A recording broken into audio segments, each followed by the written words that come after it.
Welcome back, erudites. We're starting off the second sem finals with our first topic, which is all about electron configurations. I am Francis Javier, your lecturer for this lesson. Electron configuration refers to the arrangement of electrons in the energy levels and orbitals of an atom. So an example is shown here of various elements. Let's take a look at hydrogen.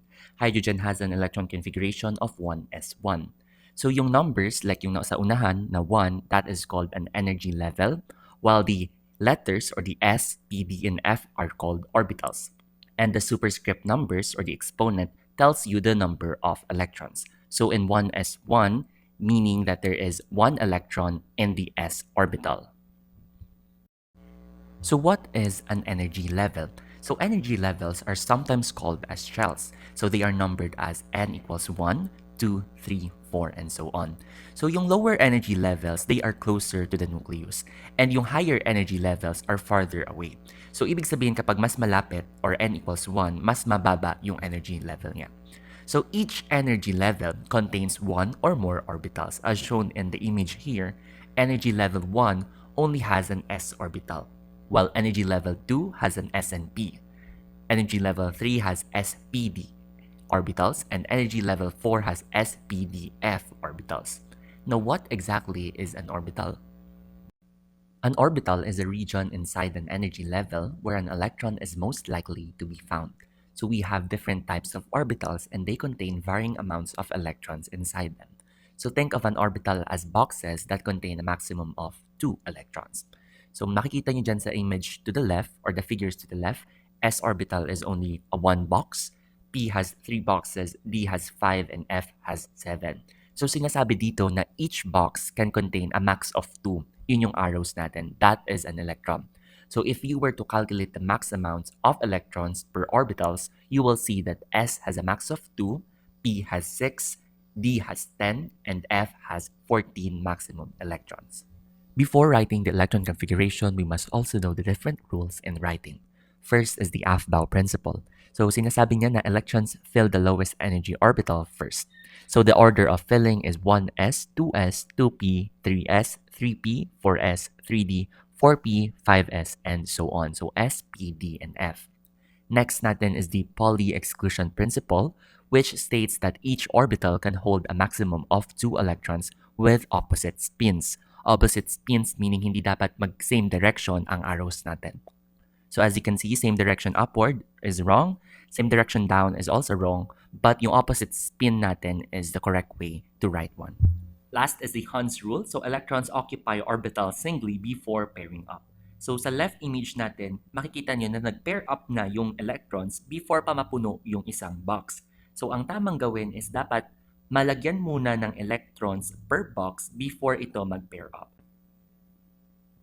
Now, how do we write electron configurations of each element? Well, we can do that in 2 ways. First is by using the mnemonic device, and this is what I recommend you guys doing. So, mnemonic device, dito na pumapasok yung Aufbau principle na sinasabing magsisimula muna tayo sa 1s, papunta sa 2s, 2p, 3s, 3p, 4s, 3d. So, basically, susundan nyo lang yung guide arrows na nandito sa diagram. So, mag-search na kayo ng mnemonic device and it's better for you to familiarize yourself with this. So, paano nga ba magsulat ng electron configuration? Well, una natin gagawin is to first take a look at our atomic number. So for our first example, lithium, ang atomic number ay makikita dito. So atomic number of lithium is 3. Atomic number 3 means that there are 3 electrons in lithium. And yun yung hahanapin natin na required amount. So step 1, look at atomic number. Step 2 is follow the orbital filling order using the mnemonic. Place electrons starting from the lowest energy orbital and follow the arrows to know which orbital fills next. So we know that 1s ang mauuna and ang s ay may max na 2 electrons. So 1s2. Next natin is 2s. And ilan na lang ba yung need natin para ma-complete natin yung 3 electrons? Kailangan na lang natin ng isa. So ang electron configuration ng lithium ay 1s2, 2s1. So dapat yung exponents mo, kapag pinag-add mo ang 2 plus 1, is equal dapat yan sa 3. And nag-match naman siya sa atomic number ng lithium. Okay, next example natin is chlorine. Chlorine has an atomic number of 17 right here. So we need 17 electrons. So ano nga ba ang order? So 1s2, 2s2, nasa P na, 2p, And ilan ba ang max ng P? Meron siyang maximum of 6 electrons, 2p6, 3s2, 3p. Ilan na ba tayo? So, nasa 2 plus 2, 4, plus 6, 10, plus 2, 12. So, meron pa tayong natitirang 5. So, 3p5. Next is chloride naman. So, chloride, meron na siyang nag-gain na ion, which is negative 1. So, iba na yung electron configuration niya. So, kapag nakakita kayo ng negative na dinagdag, ibig sabihin nun, dadagdagan nyo rin yung electrons nyo sa electron configuration. Kapag naman positive, babawasan ninyo yung electrons na meron kayo. Since dito, negative 1, so dadagdagan lang natin ng isang electron yung meron na tayong electron configuration.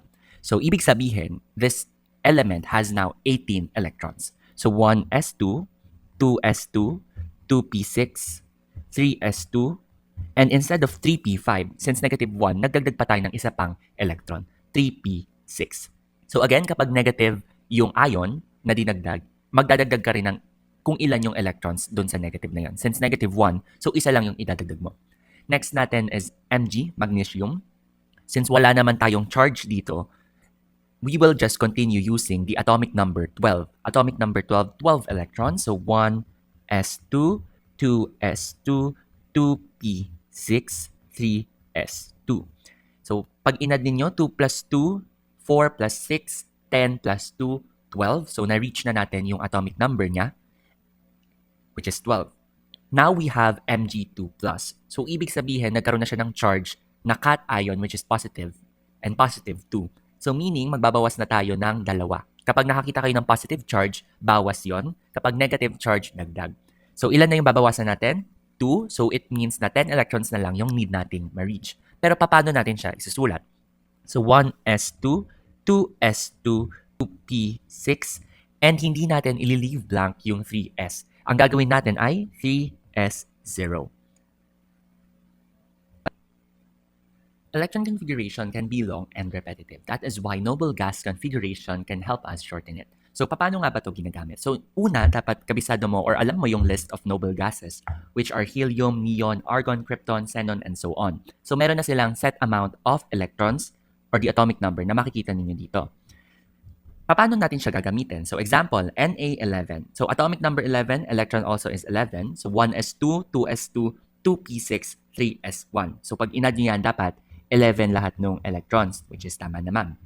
Ngayon, we will choose a noble gas that comes before the element and not after. So, sa noble gas natin, ano yung pinakamalapit before maging 11? So, makikita natin na neon, which is Ne10, 10 ang kanyang electrons, ay pinakamalapit sa 11. So, in place, i-replace na natin yung 1s2, 2s2, 2p6. Tatanggalin na natin yan at gagamitin na natin ang neon. So, bracket, noble gas, neon. Neon, 10 lang yon. Ilan ba ang electrons ng Na11? So, may kulang pa tayong isa. So, doon na natin ilalagay yung remaining electrons niya na 3s1. Lastly, I'll be teaching you guys kung paano natin hinahanap ang last term sa sequence or the valence. For this, we use the periodic table for the shortcut. So, periods, as we know, is the horizontal rows. In the periodic table, we have 7 periods. So, the periods tells us the energy level or yung number. While the groups or the vertical columns, we have 18 groups. This tells us the orbital or yung letters na you can see color-coded sa ating table. So, S is green. Yung mga nasa green, color-coded elements ay may S orbital.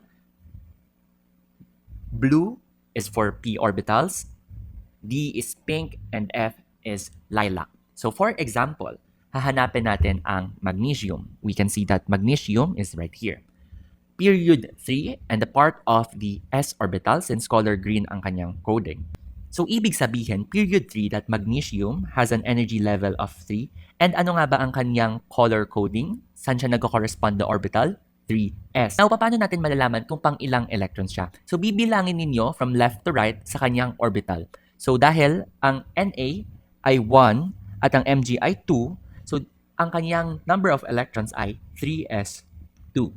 So, another example is when we locate, let's say, sulfur.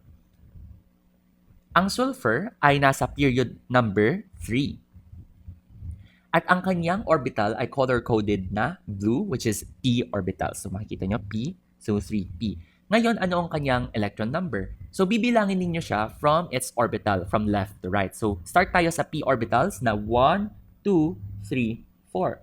So, this means that 4 electrons ang sulfur. So, 3p4. So, ganun ninyo malalaman. Another example is indium. Here. So, indium is in period number 5.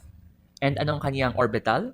P ulit. So, pang ilan siya sa p orbitals from left to right?